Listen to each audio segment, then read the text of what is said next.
মামুন তো টোকাই, মামুনের হিসেবটা আমি বাদই দিলাম যে মামুন টোকাই, মামুনের হচ্ছে কোনো আছে না শিক্ষাগত যোগ্যতা নাই, যে একটা বেসিক শিক্ষা দিবে সেটা তার মধ্যে নাই। কিন্তু লায়লা যে মহিলাটা তার মধ্যে তো জিনিসটা আছে।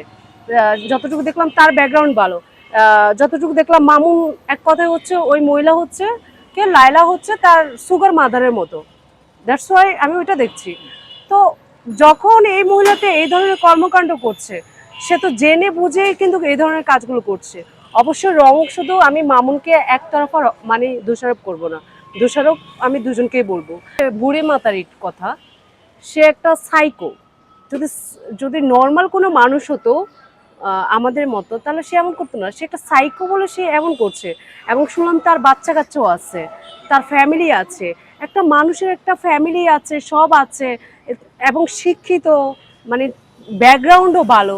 আচ্ছা, কারণ লায়লাও জেনে শুনে একটা টোকাইয়ের সাথে সম্পর্কে আবদ্ধ হয়েছে।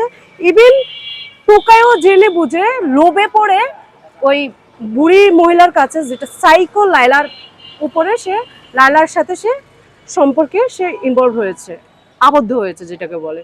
তাহলে দুজনেরই অপরাধ আছে। এবং তারা সোশ্যাল মিডিয়াতে যা করছে এটা আসলে মানে নোংরামো ছাড়া আর কিছুই না। তাদের দেখে সমাজ তো নষ্ট হবে হবে। বাচ্চারা আজকাল কিন্তু বাচ্চারাও কিন্তু মোবাইল দেখে, তারা কিন্তু মোবাইলে গেম খেলে। মাঝে মধ্যে তাদের এই অ্যাক্টিভিটিস, তাদের এই মানে নোংরা যে ঘরোয়া যে প্রবলেমগুলো, সেগুলো তারা সোশ্যাল মিডিয়াতে নিয়ে আসে। এগুলো দেখে মানুষ আসলে বাচ্চারাও খারাপ হয়ে যাবে। এদেরকে আমি মনে করি দ্রুত আইনের আওতায় নিয়ে আনা দরকার। দুইটাকেই আমি মনে করি, দুইটাকেই হচ্ছে আইন দুইটাকেই আসলে নিয়ে যাওয়া দরকার। আইনের কাছে দুইটাকে আমি মনে করি দুজনকে আইনের কাছে দিতে হবে। কারণ হচ্ছে দুজনই তো একই নৌকার মাঝে। আমি দুজনের একজনকেও আমি ভালো দেখছি না।